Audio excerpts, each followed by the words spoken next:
క్రీస్తులో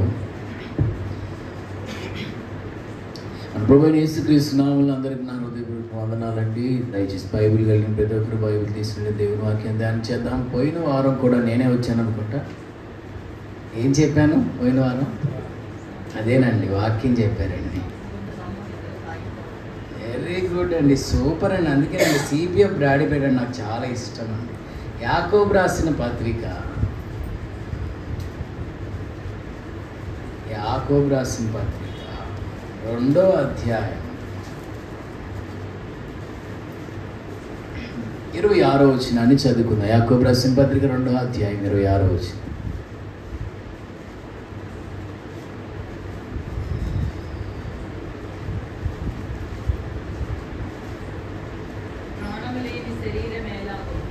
ప్రాణము లేని శరీరం ఎలాగు మృతమో అలాగే క్రియలు లేని విశ్వాసమును మృతము. చాలాసార్లు మనం చదివి ఉంటాం, చాలాసార్లు విని ఉంటాం కదా ఈ వాక్యం. కొంచెం డీప్గా ఈ వాక్యాన్ని మనం అర్థం చేసుకుంటే చాలా మనం బ్లెస్ అవుతాం. అర్థం కాకపోతే జీవితం వ్యర్థమైంది. యాకోబు రాసిన పత్రిక 2వ అధ్యాయం 26వ వచనంలో ఇలా రాయబడింది: ప్రాణము లేని శరీరం ఎలాగూ మృతమో అలాగే క్రియలు లేని విశ్వాసమును మృతం. ఒక ఆయన అన్నాడంట, నీ దగ్గర విశ్వాసం ఉంది, నా దగ్గర క్రియలు ఉన్నాయి. నీ దగ్గర ఉన్న విశ్వాసాన్ని క్రియలు లేకుండా నాకు చూపించు, నా దగ్గర ఉన్న క్రియలను విశ్వాసం లేకుండా నీకు చూపిస్తాను అన్నా. ఈ రెండు సాధ్యమేనా? ఏది ప్రాముఖ్యం? విశ్వాసం ప్రాముఖ్యమా, క్రియలు ప్రాముఖ్యమా? రెండు ప్రాముఖ్యం. ఎందుకంటే విశ్వాసం లేకపోతే క్రియలు ఉన్న ప్రయోజనం లేదు, క్రియలు లేకపోతే విశ్వాసం ఉన్న ప్రయోజనం లేదు. రెండు ఉండాలి, రెండు కావాలి. ఓకే, ఈ క్రియలతో కూడిన విశ్వాసం మనం కలిగి ఉండాలి. క్రియలు లేని విశ్వాసం ఏంటంట? మృతము, డెడ్ అన్నాడు. డెడ్. క్రియలు లేని విశ్వాసం. ప్రాణం లేని శరీరాన్ని ఏమంటాం? శవం అంటాం కదా. ప్రాణం పోతే ఏమన్నా పనికొస్తుందా? పనికొస్తాం మనం? ప్రాణం పోతే ఎందుకు పనికిరా కదా. సో ప్రాణం లేని శరీరం ఎలా డెడ్ ఓ, అలాగే క్రియలు లేకపోతే నీకు ఎంత విశ్వాసం ఉన్నా అది కూడా డెడ్. ఇక్కడ 3 సందర్భాలని యాకోబు భక్తుడు రాస్తూ ఉన్నాడు. దీని గురించి చెప్తా 3 సందర్భాలను రాస్తున్నాడు. మొదటి సందర్భం ఏంటంటే 14, 15, 16 వచనాల్లో మొదటి సందర్భాన్ని రాశాడు. నా సహోదరులారా, క్రియలు లేనప్పుడు ఎవడైనను తనకు విశ్వాసం కలదని చెప్పిన ఏం ప్రయోజనం? అట్టి విశ్వాసం అతన్ని రక్షింపగలదా? సహోదరుడైన సహోదరి అయిన దిగంబరులై ఆనాటికి భోజనం లేక ఉన్నప్పుడు మీలో ఎవడైనా శరీరమునకు కావలసిన వాడిని ఇయ్యక సమాధానంగా వెల్లుడి చలి కాచుకోండి తృప్తి పొందుడని చెప్పిన ఏమి ప్రయోజనం? అలాగే విశ్వాసం క్రియలు లేనిదైతే అది ఒంటిగా ఉండి మృతమైనదగును. రాబోయేది చలికాలం కదా. ఒకటికి బాగా చలేస్తుందంట. రోడ్డు మీద వెళ్తుంటే ఎవడో రోడ్డు పక్కన పడుకొని ఉన్నాడు, బాగా చలితో వణికిపోతున్నాడు. మనం కారు అద్దం తీసి దుప్పటి కప్పుకోవచ్చు కదా, చలి తగ్గిద్ది. ఆ రకంగా వణకకపోతే దుప్పటి కప్పుకోవచ్చు కదా. వాడు అన్నాడు, ఆ దుప్పటి ఉంటే ఎప్పుడో కప్పుకునేవాడిని కదా. దుప్పటి కప్పుకోవచ్చు అని 100 సార్లు చెప్పావు నువ్వు. దుప్పటి కప్పుకో చలి తగ్గిద్ది, 100 సార్లు చెప్పి కారు అద్దం పైకి లేపేసి వెళ్ళిపోయావు ఇంటికి. వాడికి చలి తగ్గిద్దా? నువ్వు 100 సార్లు చెప్పినా వాడికి చలి తగ్గదు. ఎప్పుడు తగ్గిద్ది? ఆ దుప్పటి తీసుకొచ్చి వాడికి నువ్వు ఇవ్వాలి. అదే క్రియ. దుప్పటి కప్పుకుంటే చలి తగ్గిద్ది అన్నది విశ్వాసం, దుప్పటి తీసుకొచ్చి ఇవ్వడం క్రియ. చాలాసార్లు మనలో విశ్వాసం ఉంటుంది కానీ క్రియ అనేది ఉండదు. సో క్రియ లేకపోతే విశ్వాసం అంట వ్యర్థమైపోద్దంట, నిష్ఫలమైపోద్దంట, మృతమైపోద్దంట. నేనేం సొంతకేం క్రియేట్ చేయాలి, ఇది ఇక్కడ ఉన్నదే చెప్తాను. 2వ అధ్యాయం 20వ వచనం చూడండి. 2:20 చూడండి. అసలు వ్యర్థుడు అనేది ఎంత స్లోగా చదువుతున్నారు అక్క, ఎంత స్వీట్గా. వ్యర్థుడా ఎలా చదవాలి తెలుసా? వ్యర్థుడా నాకంటే మైక్ ఉంది అందుకని గట్టిగా అరుస్తున్నాను. వ్యర్థుడా, అసలు ఇలా అంటే పాస్టర్ గారు అసలు ఉంటాడని చర్చిలో ఎవడన్నా? అసలు ఈ యాకోబు పత్రికలో 4th చాప్టర్కి వెళ్తే వ్యభిచారులారా ఈ లోక స్నేహము దేవునితో వైరం అని మీరు ఎరుగరా అంటాడు. వ్యభిచారులారా అని పిలిస్తే మనల్ని పాస్టర్ గారు నెక్స్ట్ ఆదివారం మనం అత్తమ్మ కూడికింగా చూడండి. వ్యర్థుడా, క్రియలు లేని విశ్వాసం నిష్ఫలమైనదని తెలుసుకోవాలనుకుంటున్నావా? చూడండి, వ్యర్థుడా, క్రియలు లేని విశ్వాసం నిష్ఫలమైనదని తెలుసుకోవాలనుకుంటున్నావా?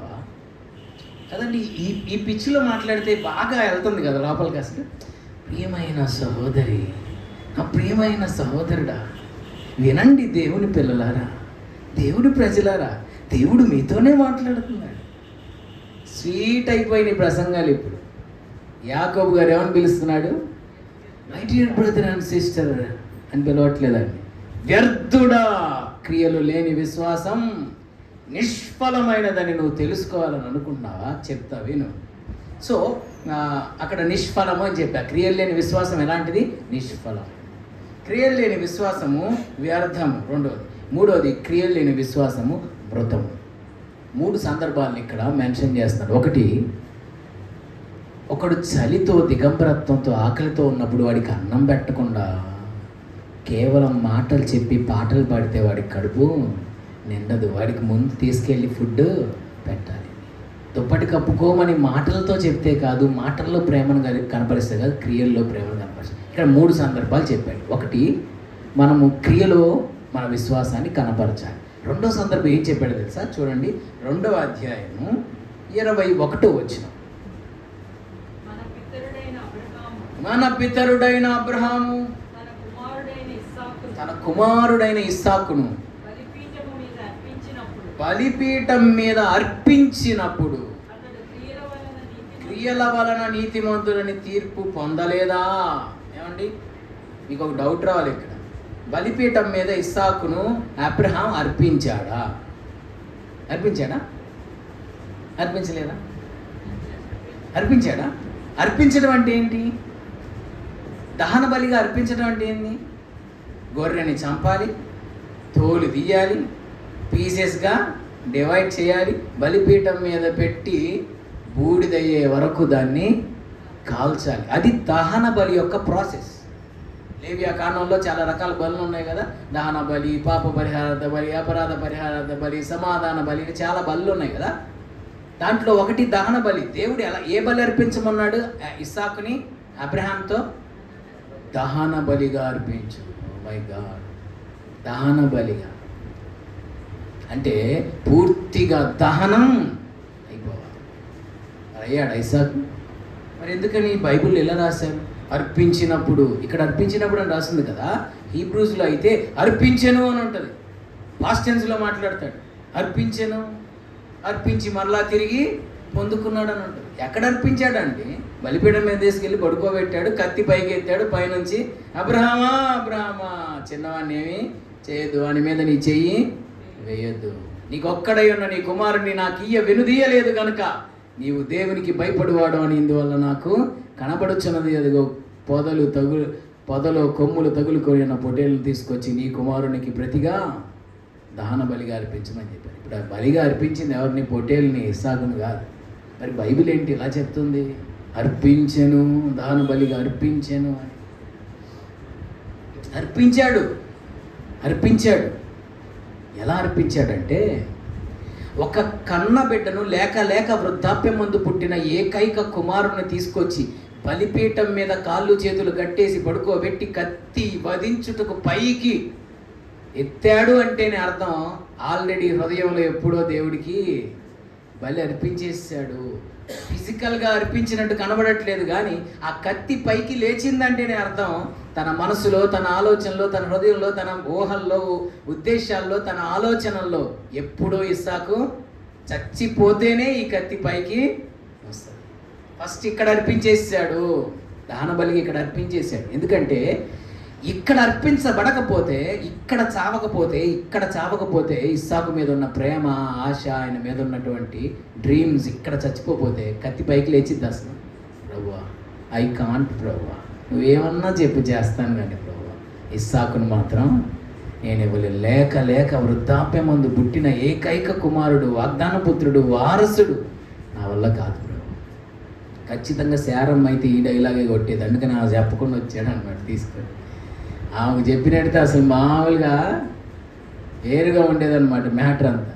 అందుకని చెప్పా పెట్టుకొని తీసుకుని వచ్చాడు.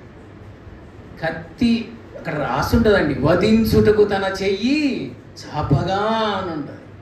ఇంకేం లేదండి, వధించడానికి చెయ్యి పైకి ఎత్తేసాడు అంతే. ఇక్కడ నుంచి పడడం ఎంత, కత్తి వధించడం ఎంత సమయం పట్టింది, పైకి లేసిన చెయ్యి కిందకి తీయడం ఎంత సమయం పట్టింది? ఏం లేదు, పైకి లేపాడు చెయ్యి. మనసులో ఒక్కసారి నో, ఇంకా నాకు ఇస్సాకు లేడు అనుకుని ఒక్క పోటేసేస్తే అయిపోద్ది. ఒక్క సెకనే అంతే. దేవుడు పిలిచాడు కాబట్టి ఆగాడు, కానీ లేదంటే పైకి చెయ్యి చాపగా అని ఉంటుంది బైబిల్. మీరు అలా చదువుకొని వధించుటకు చెయ్యి లేపాడు కూడా, ఇంక అంతే, కింద పడడమే ఇంకా చెయ్యి ఆలస్యం. ఆల్రెడీ ఇక్కడ చచ్చిపోయాడండి ఇస్సాకు, ఇక్కడ చచ్చిపోయాడు, హార్ట్లో చచ్చిపోయాడు. ఇస్సాకు మీద ఆశ అంతా చచ్చిపోయి చంపేసుకున్నాడు కాబట్టి దేవుడికి అర్పించాడు. ఇక్కడ ఏమన్నా అంటే మన టాపిక్ ఏంటంటే 22లో అంటాడు, విశ్వాసం అతని క్రియలతో కూడి కార్యసిద్ధి కలగజేశాననియు, క్రియల మూలంగా అతని విశ్వాసం పరిపూర్ణమైనదనియు గ్రహించుచున్నావు కదా. విశ్వాసం అతని క్రియలతో కూడి కార్యసిద్ధి కలగజేసిందని, క్రియల మూలముగా అతని విశ్వాసం పరిపూర్ణమైనదని గ్రహించుచున్నావు కదా. ఆయన విశ్వాసం ఎలా పరిపూర్ణమైంది? క్రియల ద్వారా. నువ్వు ఊరక పాటలు పాడటం కాదు, మాటలు చెప్పడం కాదు, ఇస్సాకుని తెచ్చి బలిపీఠం మీద పెట్టి చూపించాలి. అది నిజమైనటువంటి విశ్వాసం అంటే, అది నిజమైన క్రియ. ఇస్సాకును బలిపీఠం మీద పెట్టకుండా నువ్వు ఎన్ని పాటలు పాడినా, ఎన్ని మాటలు చెప్పినా కుదరదు. మాటల్లో కాదు, క్రియల్లో నీ విశ్వాసాన్ని నువ్వు కనపరిచినప్పుడే నీ విశ్వాసం ఏమవుతుంది? పరిపూర్ణము. మాటలు ఎవరేం చెప్తారండి? బలిపీఠం మీద ఇస్సాకుడు పెట్టి చూయించాలి. బలిపీఠం మీద ఇస్సాకుడు పెట్టమంటే అర్థం ఏంటి? దేవుడు ఆ రాత్రి మాట్లాడినప్పుడు ఒక మాట అన్నాడు. ఏమన్నాడు? నీకు ఒక్కడయ్యున్న నీ కుమారుని అనగా నీవు ప్రేమించు ఇస్సాకును నేను నీకు చూపింపబో పర్వతములో ఒక దాని మీద దహన బలిగా అర్పించు. నీకొక్కడైన నీ కుమారుని అనగా నీవు ప్రేమించు ఇస్సాకు బలిపీఠం మీద పెట్టు అన్నాడు. What is the meaning, the real meaning of worship? Worship అంటే ఏంటి? మైక్ తీసుకొని పాట పాడడమా, మ్యూజిక్ ప్లే చేయడమా, డ్రమ్స్ కొట్టడమా? వర్షిప్ అంటే ఏంటి? అందరు లేచి నిలబడి సోదరం సోదరం సోదరం అనడమా? ఇవన్నీ తప్పని నేను చెప్పట్లా, మంచివే ఇవన్నీ కూడా. అసలైన వర్షిప్ ఏంటో తెలుసా? దేవుడు దేన్నైతే నీ లైఫ్లో ఉండకూడదు అని చెప్తున్నాడు దాన్ని తెచ్చి నువ్వు బలిపీఠం మీద కాల్ చేయగలగాలి. That is the true and real worship in the sight of God. దేవుని దృష్టిలో నిజమైన ఆరాధన అది. నువ్వు మాటలు చెప్పి పాటలు పాడి ప్రసంగాలు చేసి ఆరాధన చేసినప్పుడు మహిమ వెళ్తుంది. అప్పుడు వెళ్ళే మహిమ కన్నా నువ్వు క్రియల్లో క్రీస్తును చూపిస్తావు చూసావా, క్రియల్లో దేవుని ప్రేమను చూపిస్తావు చూసావా, క్రియల్లో విశ్వాసాన్ని కనపరుస్తావు చూసావా, అప్పుడు దేవునికి రెండంతల మహిమ వెళ్తుంది. నువ్వేం వర్షిప్ చేయాల్సిన అవసరం, ఏం పెద్ద కేకలేసి వర్షిప్ చేయాల్సిన అవసరం, క్వైర్ టీమ్ని లీడ్ చేయాల్సిన అవసరం, నువ్వు పెద్ద వర్షిప్ బ్యాండ్ లీడర్గా ఉండాల్సిన అవసరం. మౌనంగా ఉన్నా సరే క్రియల్లో క్రీస్తుని నువ్వు కనుక కనబరిస్తే, నీ ప్రవర్తన ద్వారా క్రీస్తుని ఈ లోకానికి నువ్వు చూపిస్తే, నువ్వు సౌండ్స్ చేయాల్సిన అవసరంలా నీ క్రియల ద్వారానే దేవుడికి మహిమ వెళ్ళిపోతూ ఉంటుంది. ఆయనకి మహిమ వెళ్ళిపోతాను, పెద్ద కేకలేసి పాటలు పాడాల్సిన అవసరం. నీ ప్రవర్తన ద్వారా దేవుడికి మహిమ వెళ్ళిపోతూ ఉంటుంది, గ్రేటర్ గ్లోరీ వెళ్ళిపోతూ ఉంటుంది అని దేవుడికి. మన క్రియల ద్వారా మనం దేవుణ్ణి మహిమపరచాలి. సో అసలైనటువంటి వర్షిప్, బైబిల్లో అసలు వర్షిప్ అనే పదం ఎక్కడ స్టార్ట్ అయిందో తెలుసా? ఆదికాండం 22వ అధ్యాయంలోనే. అబ్రహాం టైం దగ్గరే మీకు వర్షిప్ అనే పదం అసలు బైబిల్లో స్టార్ట్ అయింది. అబ్రహాం తన బిడ్డను తీసుకొచ్చి బలిపీఠం మీద పెట్టాడు. అదే నిజమైన వర్షిప్, ఆరాధన. నిజమైన దేవునికి మహిమ తెచ్చే ఆరాధన ఏంటంటే, దేవుని కన్నా ఎక్కువగా నువ్వు దేన్ని ప్రేమిస్తున్నావో దాన్ని తీసుకొచ్చి నువ్వు బలిపీఠం మీద అర్పించాలి. దేవుని కన్నా ఎక్కువగా నువ్వు ఎవరిని ప్రేమిస్తున్నావో దాన్ని బలిపీఠం మీద అర్పించాలి.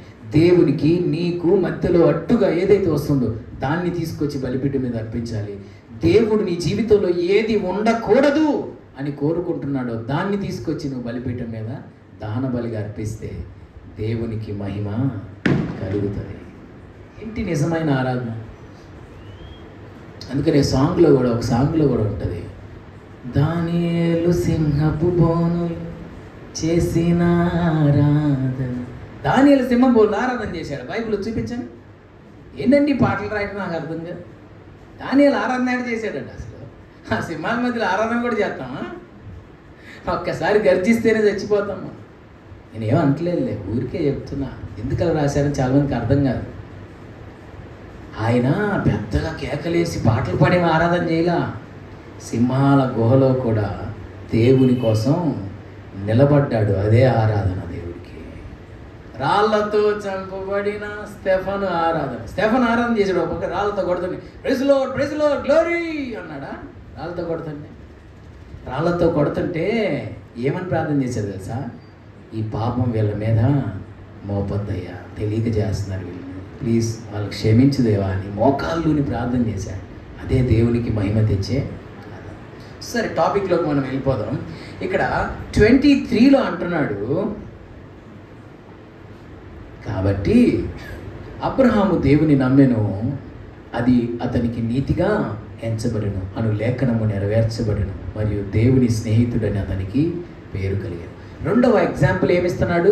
అబ్రహాముని ఇస్తున్నాడు. అబ్రహాము క్రియల్లో తన విశ్వాసాన్ని కనపరిచాడు. మూడవ ఎగ్జాంపుల్ ఎవరిని ఇస్తున్నారంటే రాహాబు అనే ఒక వేశ్య గురించి ఎగ్జాంపుల్ ఇస్తున్నాడు.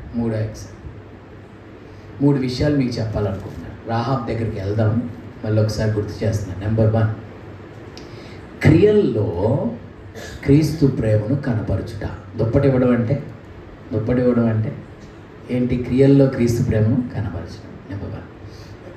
రెండోది, అబ్రహాం క్రియల్లో విశ్వాసాన్ని కనపరచడం కదా, విశ్వాసాన్ని క్రియల్లో చూపించాడు.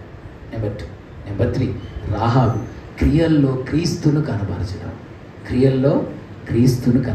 ఓకే. నెంబర్ 3, రాహాబు జీవితం గురించి 3 శ్రేష్టమైన విషయాలు చెప్తాను. చాలా హ్యాపీ అనిపిస్తుంది మీకు. మొదటిది ఏంటో తెలుసా? ఇప్పుడు మనం యాకోబు 2వ అధ్యాయంలో రాహాబును ఒక ఎగ్జాంపుల్గా మనకు అక్కడ పెట్టాడు. దేవుడు ఒక ఎగ్జాంపుల్గా పెట్టాడు, ఒక మాదిరిగా పెట్టాడు. అసలు ఈ రాహాబ్ ఎవరు? ఆమె ఏమన్నా పరిశుద్ధురాలా? ఆమె ఏమన్నా అంత పెద్ద ఆత్మీయురాలా? మంచి స్పిరిచువల్ బ్యాక్గ్రౌండ్ కలిగిన వ్యక్తి? ఎవరామె? ఒక వేశ్య. ఈరోజు మనం అనుకరించదగిన నేర్చుకోదగిన ఒక మాదిరి కలిగిన వ్యక్తిగా మన ముందు ఇప్పుడు ఎగ్జాంపుల్గా నిలబడింది. ఇప్పుడు రాహాబును చూసి నేర్చుకోమని చెబుతున్నాడు యాకోబు గారు మనకి. రాహాబును చూసి నేర్చుకున్నాయా మీరు అని.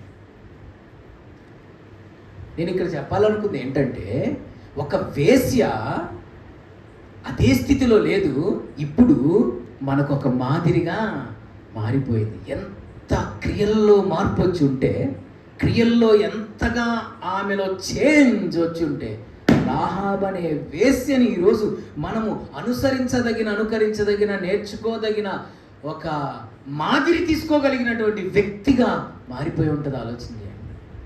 నెంబర్ 1 పాయింట్ అది. First example. దీన్ని ఎవరు పిలిచారు? సిరి దాన్ని ఏమైనా పిలిచానేమో అని నాకేం అర్థం కావట్లేదు నువ్వు చెప్పేదాన్ని. ఓ సారీ, ఐ కాంట్ అండర్స్టాండ్ అంటే. నీకేం అర్థమైంది? అంత లోకం అయితే నీకేం అర్థమైతే దేవుడు మాట. సో నెంబర్ 1, ఒక వేశ్యగా ఉన్నటువంటి వ్యక్తి ఎలా మారిపోయింది? మనం అనుసరించదగిన వ్యక్తిగా మారిపోయింది. నెంబర్ 1. నెంబర్ 2 ఏంటో తెలుసా? ఈవెన్ 1000 పాటలు 3000 సామెతలు రాసిన సొలొమోనుకు కూడా దక్కని విశ్వాస వీరుల జాబితాలో పేరు ఎవరికి దక్కింది? రాహాబ్ అనే ఒక వేశ్యకు దక్కింది. Oh my God. రాహాబు 1000 పాటలు రాయలా, రాహాబు 3000 సామెతలు రాయలా. రాహాబు ఇజ్రాయేలు దేశం మీద ఒక రాణిగాను ఒక సింహాసనం మీద కూర్చొని దేశాన్ని పరిపాలించలా. ఆమె ఒక వేశ్య. కానీ ఆమెకు హీరోస్ ఆఫ్ ఫెయిత్, విశ్వాస వీరుల జాబితాలో ఆమె పేరు రాయబడింది. ఎలా? ఆ ఇట్ ఈస్ పాసిబుల్. సొలొమోను అంత తక్కువ అయినా ఆయన ఏమన్నా మహాజ్ఞాని అయిన సొలొమోను. ఆయనంత జ్ఞానం కలిగిన వాడు ప్రపంచంలో ఎవరు లేరు. అంత జ్ఞానం గలవాడు, అన్ని పాటలు రాశాడు, దేవుడి మందిరం కట్టాడు, అన్ని కీర్తనలు, అన్ని సామెతలు రాశాడు. ఆయన వంటి రాజు ఇంతవరకు ఎవడు లేడు, ఇక ముందు. అంత గొప్ప రాజు ఎందుకు విశ్వాస వీరుల జాబితాలోకి వెళ్ళలేదో తెలుసా? టాపిక్ వచ్చింది కాబట్టి చెప్తాను. ఎందుకు వెళ్ళలేదో తెలుసా? ఆయన దగ్గర విశ్వాసం ఉంది కానీ ఏం లేవు, క్రియలు లేవమ్మా, క్రియలు లేవు. విశ్వాసం ఉంది కానీ సార్ దగ్గర క్రియలు లేవు. ఆయన జీవితం గురించి నేను ప్రత్యేకంగా మీకు చెప్పాల్సిన అవసరం లేదు. ఎంత పరిశుద్ధుడో, ఎంత ఆత్మీయుడో మీకు డీటెయిల్గా తెలుసు ఆయన గురించి. ఈమెమి ఇలాంటి భౌతికమైనటువంటి కార్యాలు ఏమి చేయలే. ఆమె రాజ్యాన్ని పరిపాలించిన రాణి కాదు, లేకపోతే 1000 కీర్తనలు 3000 సామెతలు రాసినటువంటి ఒక మంచి మహాజ్ఞానం కలిగిన వ్యక్తి కాదు. మరి ఈమెకి ఎట్లా దక్కింది? ఈమె దగ్గర విశ్వాసం ఉంది, రెండోది క్రియలు కూడా ఉన్నాయి. ఆమె క్రియల్లో ఎంత మార్పు వస్తే విశ్వాస వీరుల జాబితాలో ఆమె పేరు పరిశుద్ధాత్ముడు రాసి పెట్టాడు. ఆమెకు విశ్వాసం ఉందని మీకెలా తెలుసండి అంటారు. యెహోషువ గ్రంథం 2వ అధ్యాయం మీరు చదివితే 2 వ్యక్తులు ఆమె దగ్గరికి వెళ్ళారు, వేగుల వారు. వెళ్తే ఆమె 3 లైన్లలో దేవుడి గురించి చెప్తుందండి. అసలు ఆ మాటలు వింటంటే ఆమె చెప్పే మాటలు ఒళ్ళు గగురు పొడుస్తుంది. ఒకసారి చదువుదామా?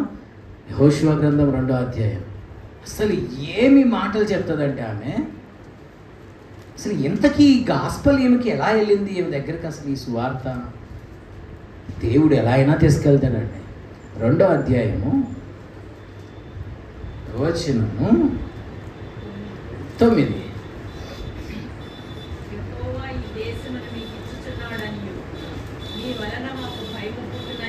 దేవుడు మీకు ఈ దేశాన్ని ఇవ్వబోతున్నాడని, మీ వలన మాకు భయం పుడుతుందని. ఈ భయం వల్ల ఈ దేశ నివాసులందరికీ ధైర్యం చెడుననియు. I know. నెక్స్ట్. మీరు ఐగుప్తు దేశంలో నుండి వచ్చినప్పుడు మీ ఎదుట యెహోవా ఎర్ర సముద్రపు నీరును ఎలాగూ ఆరిపోచేసెను. యోర్దాను తీరమున అమోరీయుల 2 రాజులైన సీహోనుకును ఓగుకును మీరేమి చేసితిరో, అనగా మీరు వారిని ఎలాగూ నిర్మూలము చేసితిరో ఆ సంగతి మేము వింటిమి. 9వ వచనం అంటుంది ఐ నో, నేను ఎరుగుదును, నేను తెలుసుకున్నాను అంటుంది. 10వ వచనం అంటుంది నేను విన్నాను. 11వ వచనం మేము వినినప్పుడు మా గుండెలు కరిగిపోయాయి. మీ దేవుడైన యెహోవా పైన ఆకాశమందును క్రింద భూమి అందును దేవుడే. మీ ఎదుట ఎట్టి మనుషులకైనను ధైర్యం ఏమాత్రము ఉండదు. చాలా. మేము వినినప్పుడు మా గుండెలు కరిగిపోయాను. మేము విన్నప్పుడు మా గుండెలు చూడండి. ఇశ్రాయేలీలు కల్లారా చూశారు ఎర్ర సముద్రం చేరడం, కానీ వాళ్ళు మారు మనసు పొందల. ఈమె just faith comes by hearing the word of God. Just వినిందంతే, జీవితాన్ని మార్చేసుకుందని. ఇశ్రాయేలీలు కల్లారా చూశారు ఎర్ర సముద్రం వాళ్ళ కళ్ళ ముందు 2 పాయలుగా మారిపోవడం చూశారు. ఎరికో గోడలు వాళ్ళ కళ్ళ ముందు కుప్పగూలిపోవడం చూశారు. యోర్దాను నది వాళ్ళ కళ్ళ ముందే ఏకరాశిగా నిలిచిపోవడం చూశారు. ఎన్నో మహిమగల కార్యాలు కళ్ళతో చూశారు, కానీ దేవుని యందు విశ్వాసం వాళ్ళు ఉంచలేదు. మనం అనుకుంటాం సమ్టైమ్స్, బా దేవుడు ఒక్కసారి ఆకాశంలో అట్లా కనపడి, ఓ ఐఎమ్ ద లార్డ్ గాడ్, నేనే ఈ ప్రపంచంలో ఏకైక దేవుడిని, నేను తప్ప ఇంకో దేవుడు లేని ఒక్కసారి మాట్లాడితే ఈ స్వార్థ ప్రకటించి కోటాలు పెట్టే పని మాకు ఉండదు కదా. దేవుడు ఒక్కసారి ప్రత్యక్షమై నేనే దేవుణ్ణి, నేను తప్ప వేరొక దేవుడు లేడని ఆయన మాట్లాడితే ఎంత బాగుంటుంది అని మనం అనుకుంటాం కదా. మాట్లాడ్డాట. నువ్వు అనుకున్నది ఏమైనా చేయడు, ఆయన అనుకున్నదే ఆయన చేస్తాడు. జస్ట్ ఈమె వినిందండి. వినటం వల్ల ఏమొచ్చేసింది? విశ్వాసం కలిగిందండి. విశ్వాసం కలగడమే కాదు, తన బ్రతుకులో కూడా ఏమొచ్చేసింది? మార్పు వచ్చేసింది. వేశ్య లాంటి తన జీవితాన్ని ఎలా మార్చేసుకుందంటే విప్లవాత్మకమైన చేంజ్ ఆమెలో వచ్చింది. ఆమె ప్రవర్తనలో పరివర్తన కలిగింది. వినుట వలన కేవలం విశ్వాసమే కాదు, ఆమెలో ఇంకోటి కూడా వచ్చింది, అదే క్రియల్లో మార్పు. క్రియల వలన ఆమె నీతిమంతురాలని తీర్చబడినని యాకోబు పత్రికలో మనం చదువుతాం. క్రియల ద్వారా నీతిమంతుడు. ఆయన ఎందు విశ్వాసం ఉంచడం ద్వారా నీతిమంతులుగా మారుతాం, క్రియల ద్వారా కూడా మనం నీతిమంతులుగా మారుతాం. రాహాబు తన క్రియల ద్వారా నీతిమంతులుగా మార్చాడు.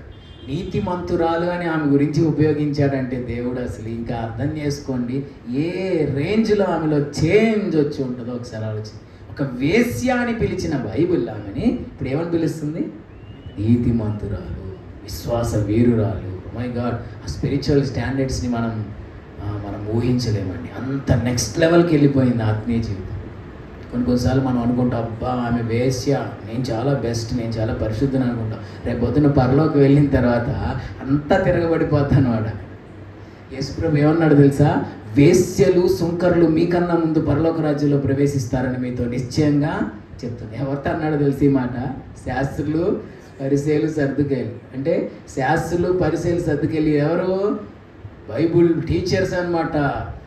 ఎంతో మంచి జ్ఞానం కలిగిన వారు, పండితులు, బైబిల్ని బోధించేవాళ్ళు, అంత నాలెడ్జ్ కలిగిన వాళ్ళతో దేవుడు చెప్తున్నాడు, మీకన్నా ముందు వెళ్తారు వేశ్యలు అన్నాడు. ఎందుకనంటే వీళ్ళేమో మేము భక్తులు అని బతుకులో మార్పు లేకుండా అలానే ఉన్నారు. కేవలం మాటలే చెప్తున్నారు కానీ క్రియల్లో వాళ్ళు అనుసరించేది లేదు. కానీ ఈ వేశ్యలు ఎందుకు ముందెళ్తా అన్నారంటే వాళ్ళు విని తమ జీవితాలను మార్చుకొని ప్రభువుకు తమను తాము సమర్పించుకున్నారు. రాహాబు జీవితంలో మనం చూస్తుంది అదే. 9, 10, 11 వచనాల్లో మేము విన్నాము, నాకు తెలుసు, నేను ఎరుగుదును. ఆమె జీవితంలో ఒక గొప్ప మార్పు కలిగింది. తను రక్షించబడమే కాదు, ఈ రాహాబు గురించి మనం ప్రసంగం చేసినప్పుడు డీటెయిల్గా మనం ధ్యానం చేయొచ్చు. ఎంత గొప్ప విశ్వాస పోరాడిందంటే తన వారినందరినీ రక్షించుకుంది. ప్రసంగం చేసినంత తేలిక కాదు ఇది. దాని వెనక చాలా పోరాటం ఉంది. ఒక్క ఆత్మను రక్షించడానికే మనం ఎంత తలక్రిందులు అవుతున్నామో ప్రయాసపడే వాళ్ళకి తెలుస్తుంది. మరి తన వారిని అందరినీ రక్షించుకోగలిగిందంటే దాని వెనక ఆమె విశ్వాస పోరాటం అంతా ఇంత కాదు. రాహాబు జీవితంలో ఫస్ట్ పాయింట్ ఏంటంటే ఒక వేశ్య ఈరోజు మనకు మాదిరిగా మారిపోయింది. 2, ఒక వేశ్య విశ్వాస వీరుల జాబితాలోకి వెళ్ళిపోయింది. 3వది ఏంటో తెలుసా? మత్తయి సువార్త 1వ అధ్యాయం. ఇక్కడ కూడా ఆమె పేరు కనపడింది. మత్తయి సువార్త 1వ అధ్యాయం 5వ వచనం చదువుతారా?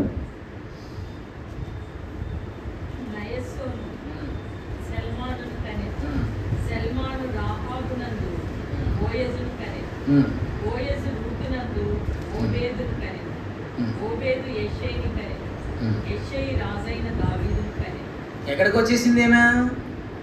యేసుక్రీస్తు వంశావళిలోకి కూడా వచ్చేసింది. బాబోయ్, యేసుక్రీస్తు వంశావళిలోకి వచ్చేసింది. యేసుప్రభు ఎవరు? దావీదు కుమారుడు. దావీదు వాళ్ళ నాన్న పేరేంటి? యెషై. యెషై వాళ్ళ నాన్న పేరేంటి? చూసాను, చెప్పండి. ఓబేద్ వాళ్ళ నాన్న పేరేంటి? బోయేజ్. బోయేజ్ వాళ్ళ నాన్న పేరేంటి? సల్మాన్. సల్మాన్ యొక్క వైఫ్ పేరేంటి? రాహాబు. సల్మాను రాహాబునందు బోయేజును కను. అంతేనా?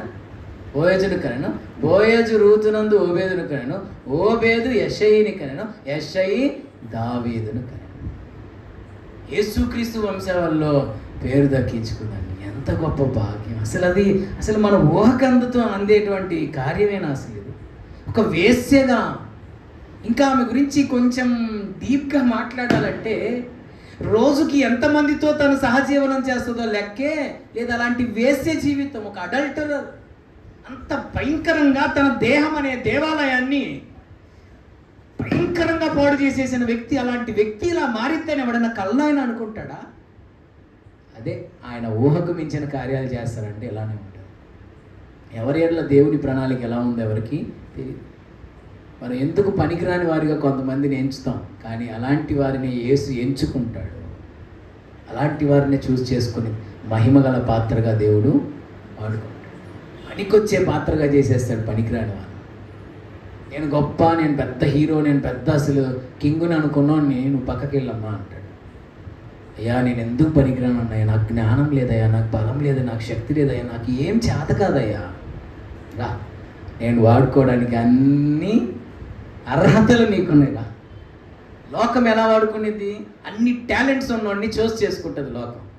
దేవుడు ఎందుకు పనికిరానోడిని చూస్ చేసుకుంటుంది. ఇంత భయంకరంగా ఈ దేహం అనే దేవాలయాన్ని పాడు చేసిన వ్యక్తి అండి ఈ రాహాబు. జీవము గల దేవుని ఆలయమై ఉన్నారు మీరు. You are the temple of the living God. జీవం గల దేవుని ఈ ఆలయాన్ని ఇష్టం వచ్చినట్టు పాడు చేసేసింది. తన శరీరాన్ని అమ్ముకొని బ్రతికింది. తన శరీరం అనే దేవాలయాన్ని ఇష్టం వచ్చినట్టుగా చెడగొట్టేసి పాడు చేసేసింది. అలాంటి వ్యక్తిని యేసుక్రీస్తు వంశావళిలో ఆమె పేరు దక్కించుకునేంతగా, విశ్వాస వీరుల జాబితాలో ఆమె పేరు ఎక్కేంతగా, ఆమెను అనుసరించదగిన ఒక మాదిరి తీసుకోగలిగిన వ్యక్తిగా ఈరోజు మన ముందు దేవుడు రాహాబును నిలబెట్టాడు. అది మూడవది. ఈరోజు 3 సందర్భాలు మనం ధ్యానం చేశాం. దానికి రిలేటెడ్గా కొన్ని వర్సెస్ని జస్ట్ అలా గుర్తు చేసుకొని మనం ప్రార్థనలోకి వెళ్దాం. యాకోబు తన పత్రికలో రాస్తున్నాడు, మొదటి అధ్యాయంలో, ఫస్ట్ చాప్టరేనండి. ఇందాక సెకండ్ చాప్టర్ చదివాం కదా, ఏం లేదు, జస్ట్ ఫస్ట్ చాప్టర్లో ఇన్ వర్స్ 25 25వ వచ్చింది.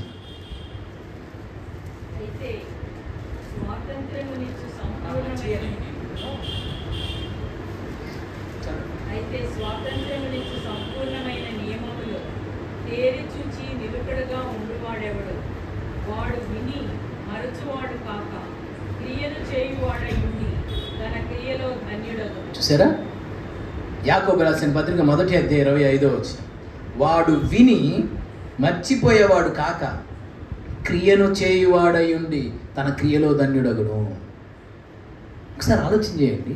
దేవుని వాక్యం ఇన్ని సంవత్సరాల నుంచి వింటున్నాం, ఎన్ని ప్రసంగాలు వినుంటాం, ఎంతవరకు దాన్ని క్రియల్లో మనం పెడతాం? డైరెక్ట్ టాపిక్లోకి వెళ్ళిపోదాం. ఇదంతా ఇంట్రడక్షన్లో ఎన్ని వద్దులే కానీ ఎంతవరకు మనం ఆ వాక్యాన్ని మనం అనుసరిస్తున్నాం, ఎంతవరకు మనం ఆచరణలో పెడుతున్నాం, ఎంతవరకు ఆ వాక్యానుసారంగా మన జీవితాన్ని మార్చుకుంటున్నాం, ఎంతవరకు ఆ వాక్యానుసారంగా మన ప్రవర్తనని సరిదిద్దుకుంటున్నాం, ఎంతవరకు వాక్యానుసారంగా మన మాటల్ని మనం మార్చుకుంటున్నాం, మన నడవడిని మనం మార్చుకుంటున్నాం. ఒకసారి ఆలోచించేది.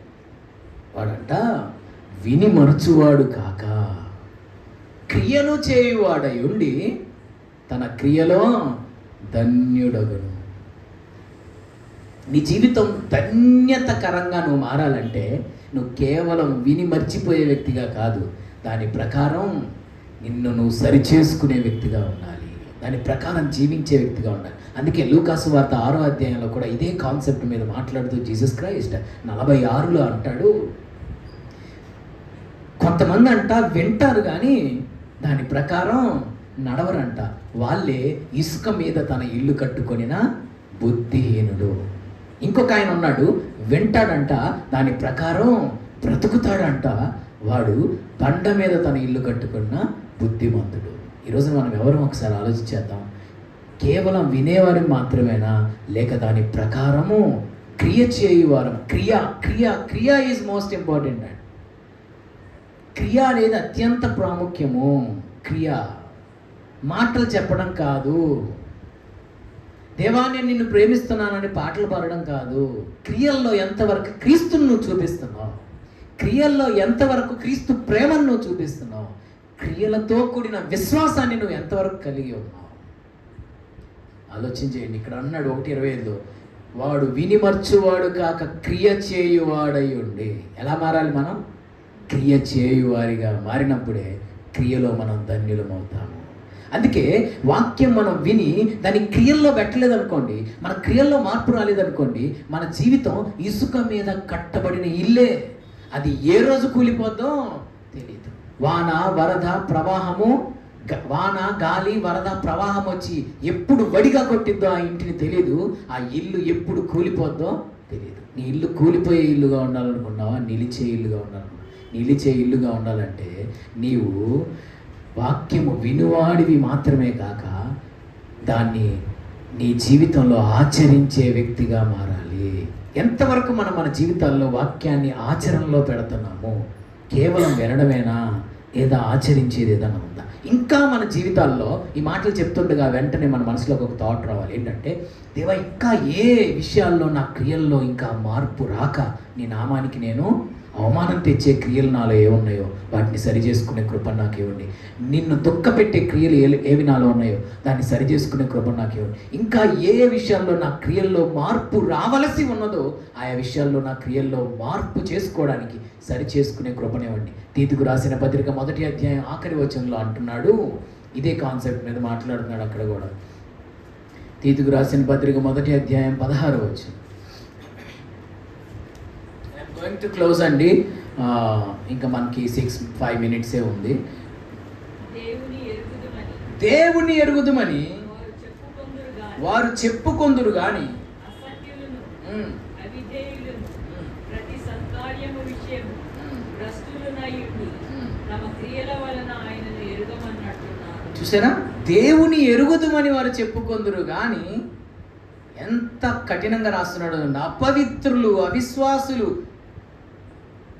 అసహ్యులు, అవిధేయులు, ప్రతి సత్కార్యం విషయం భ్రష్టులై ఉండి తమ క్రియల ద్వారా దేవుణ్ణి ఎరుగమన్నట్టున్నారు.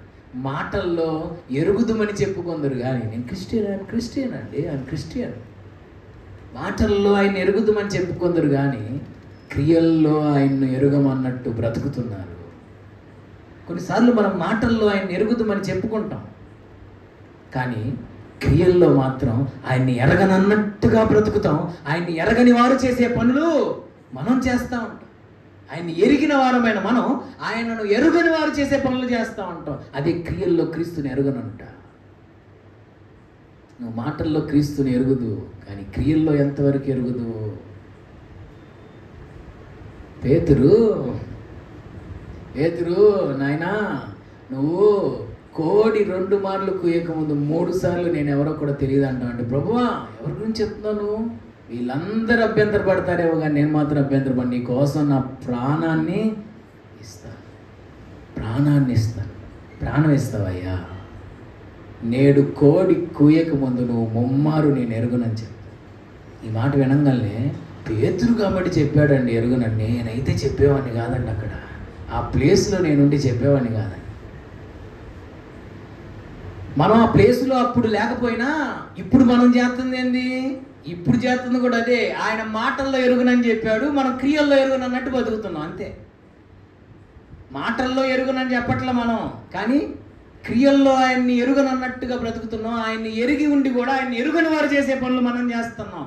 అదే మరి పేతురికి మనకు పెద్ద తేడా ఏమీ లేదు. ఆయన మాటల్లో యేసుని ఎరుగను, నేను I do not know Jesus Christ, అసలు యేసు ఎవరో నాకు తెలియదు, నాకు కేవలం మాటల్లోనే చెప్పాడు. మన క్రియల్లో క్రీస్తు నాకు తెలియదు అని చెబుతున్నాం. ఒకసారి ఆలోచించేయండి. Lesson final verse for today, మత్తయి సువార్త 7వ అధ్యాయం 21 నుంచి 23 వరకు మీరు చూస్తే, అక్కడ మనందరికీ బాగా తెలుసు. వేరే కోణంలో నేను మాట్లాడాలనుకున్నాను. ఆ వాక్యం ఏంటంటే, ప్రభువా నన్ను పిలిచి ప్రతివాడును పరలోక రాజ్యంలో ప్రవేశించడు కానీ పరలోకమందున తండ్రి చిత్త ప్రకారం చేయవాడే ప్రవేశించును. దేవా మీ నామమున నేను అద్భుతములు చేయలేదా? దయ్యములను ఎలగొట్టలేదా? ప్రవచింపలేదా? సూచక్రియలు చేయలేదా? అంటే 23వ వచనంలో, నేను మిమ్మును ఎన్నడును ఎరుగును, అక్రమము చేయవారు నా ఇద్దరు తొలగిపో. సేమ్ ఇదే కాన్సెప్ట్ అండి అక్కడ. ఎందుకు నేను మిమ్మల్ని ఎన్నడూ ఎరుగునని చెప్పాడు? అద్భుతాలు చేయటం తప్ప. యేసుప్రభు అద్భుతాలు చేయలేదా? నా యందు విశ్వాసం చూడు నాకంటే గొప్ప కార్యాలు చేస్తానని చెప్పాడు. దయ్యాలు వెలగొట్టడం తప్ప, ప్రవచనాలు చెప్పడం తప్ప, ఇవన్నీ పరిశుద్ధ గ్రంథంలో ఉన్నవి కాదా? ఏమైనా కొత్తగా ఏమన్నా ఉన్నాయా? మంచిదే కదా. మరి ఎందుకని నేను మిమ్మల్ని ఎన్నడూ ఎరగనని చెప్పాడు? ఎందుకో తెలుసా? మా దగ్గర విశ్వాసం ఉంది కానీ ఏం లేదు, క్రియలు లేవు. అందుకే మీరెవరో కూడా నాకు తెలియదు. నువ్వు ఎంత దయ్యాలలో కొట్టినా, అద్భుతాలు చేసినా, సూచక్రియలు చేసినా, మహత్కార్యాలు చేసినా, ప్రవచనాలు చెప్పినా, క్రియలు లేకపోతే అంతా వ్యర్థమే. కాబట్టి ఈ రోజున మీకు మీరు, నాకు నేను, ఎవరికి వారు ప్రభు సన్నిధిలో మనం ప్రార్థించాలి, పశ్చాత్తాపడాలి. దేవా, ఏ ఏ క్రియల్లో నిన్ను ఎరుగనన్నట్టు నేను బ్రతుకుతున్నాను? నీ నామానికి అవమానం తెచ్చే పనులు నేనేం చేస్తున్నాను? నీకు ఆయాసకరమైన పనులు నేనేం చేస్తున్నాను? నీ నామాన్ని దుఃఖపెట్టే పనులు నేనేం చేస్తున్నాను? ఆ విషయాల్లో నన్ను నేను సరి చేసుకోవడానికి నా క్రియలను సరిదిద్దు దేవా. నా క్రియలను సరి చేసుకునే కృపను నాకు ఈ దేవా. క్రియల్లో క్రీస్తు ప్రేమను కనపరిచేవారిగా, క్రియల్లో నీ విశ్వాసాన్ని కనపరిచేవారిగా, క్రియల్లో క్రీస్తును కనపరిచేవారిగా యేసు మనల్ని మార్చును గాక. ఆమె ప్రార్థన చేసుకుందాం. మహాపరిశుద్ధుడువైన ప్రేమ గల తండ్రి, మీకు స్తోత్రం చెల్లిస్తుంది. నిజమేనయ్యా, నిన్ను ఎరుగుదునని చెప్పుకుంటున్నాను కానీ క్రియలలో నిన్ను ఎరుగనన్నట్టు బ్రతుకుతున్నానయ్యా. కనికరించండి దేవా, సహాయం చేయండి. వాడు వినుమరచువాడు కాక క్రియ చేయువాడై ఉండి తన క్రియలో ధన్యుడగును. అవునయ్యా, క్రియలో నన్ను ధన్యుడిగా మార్చమని వేడుకుంటున్నానయ్యా. క్రియలో నన్ను ధన్యురాలుగా మార్చమని వేడుకుంటున్నానయ్యా అని ప్రభు సన్నిధిలో వేడుకుందాం. దేవా, పేతురు మాటల్లో చెప్పాడు నేను క్రీస్తుని ఎరుగనని. పేతురుకి మాకు పెద్ద తేడా ఏం లేదు. ఆయన మాటల్లో చెప్పాడు నిన్ను ఎరుగునని, మేము క్రియల్లో చెప్తున్నాం నిన్ను ఎరుగమని. నిన్ను ఎరిగి ఉండి కూడా నిన్ను ఎరుగని వారు చేసే పనులు మేము చేస్తున్నాం. పేతురుకి మాకు పెద్ద తేడా ఏమీ లేదు. కనికరించండి. ఏ ఏ క్రియల్లో ఇంకా మేము మార్పు చెందవలసింది, ఏ విషయాల్లో దేవా మీకు స్తోత్రాలు, ఏ విషయాల్లో మీ నామానికి అవమానం తెచ్చేవారిగా అన్యజనుల్లో మేము జీవిస్తున్నామో, ప్రవర్తిస్తున్నామో, ఏ విషయాల్లో మీకు ఆయాసాన్ని కలిగిస్తున్నాము, ఏ విషయాల్లో మిమ్మల్ని దుఃఖపెడుతున్నాము, ఇంకా ఏ క్రియల్లో మాలో మార్పు రావాలని మీరు ఆశిస్తున్నారో ఆయా క్రియల్లో మార్పు తెచ్చుకోవడానికి సహాయం చేయి, సరిదిద్దుకోవడానికి సహాయం చేయి. హృదయాన్ని కఠినపరుచుకొని వద్దు దేవా, లోబడే మనసును దయచి, సరి చేసుకునే హృదయాన్ని దయచి. ఏ విషయాల్లో మా క్రియల్లో మీరు మార్పును ఆశిస్తున్నారు, ఆ విషయాల్లో మా క్రియలను సరిదిద్దుకోవడానికి సహాయం చేయి. క్రియల్లో నిన్ను కనపరచాలి, క్రియల్లో నీ ప్రేమను కనపరచాలి, క్రియల్లో విశ్వాసాన్ని కనపరచాలి. దేవా, ఒక వేశ్య ఈరోజు మాకు మాదిరిగా మారిపోయిందయ్యా. ఒక వేశ్య ఈరోజు మాకు ఒక ఎగ్జాంపుల్గా మా ముందు నిలబడిందయ్యా. ఎంత గొప్పగా నిలబెట్టావయ్యా, మీకు స్తోత్రాలయ్యా. ఎంత డ్రాస్టిక్ చేంజ్ ఆమెలో వచ్చుంటే ఈరోజు మాకు ఒక ఎగ్జాంపుల్గా మారిపోయిందయ్యా. ఎంత రోల్ మోడల్గా మార్చేసావయ్యా. ఒక వేశ్య దేవా, దేహం అనే దేవాలయాన్ని భయంకరంగా పాడు చేసిన ఆ మనిషి ఈరోజు మాకు ఎదురు నిలబడింది ఒక ఎగ్జాంపుల్గా దేవా. ఎంత తీవ్రమైన మార్పుని ఆ బిడ్డలో కలిగించావు దేవా. అట్లాంటి మార్పు మాలో రావాలి దేవా. నీ పోలికలకు పూర్తిగా మేము మారిపోవాలి దేవా. ఇంకెక్కడెక్కడైతే మారలేదు అన్ని కోణాల్లో, అన్ని విషయాల్లో నీ పోలికలోకి వచ్చేసేయాలి దేవా. సహాయం చేయమని ప్రార్థిస్తున్నాను. సులోమోనుకు దక్కని భాగ్యం శ్వాస వీళ్ళ జాబితాలో ఒక వేసకి ఇచ్చావే, మీకు స్తోత్రం. శ్వాస వీళ్ళ క్యూలో నిలబెట్టావే, మీకు స్తోత్రం అయ్యా. అట్టి కృప మీరు మాకు కూడా దయచేయండి. యేసుక్రీస్తు వంశావళిలోకి వెళ్ళిపోయింది అయ్యా. ఎంత గొప్ప భాగ్యం ఇచ్చావు దేవా, మీకు స్తోత్రం దేవా. అటువంటి క్రియల్లో మార్పును మా జీవితంలో కూడా దయచేయండి దేవా. సంపూర్ణమైన మార్పును వాళ్ళు దయచేయి. యేసు నామములో అడుగుచున్నాం తండ్రి, ఆమేన్. Thank you.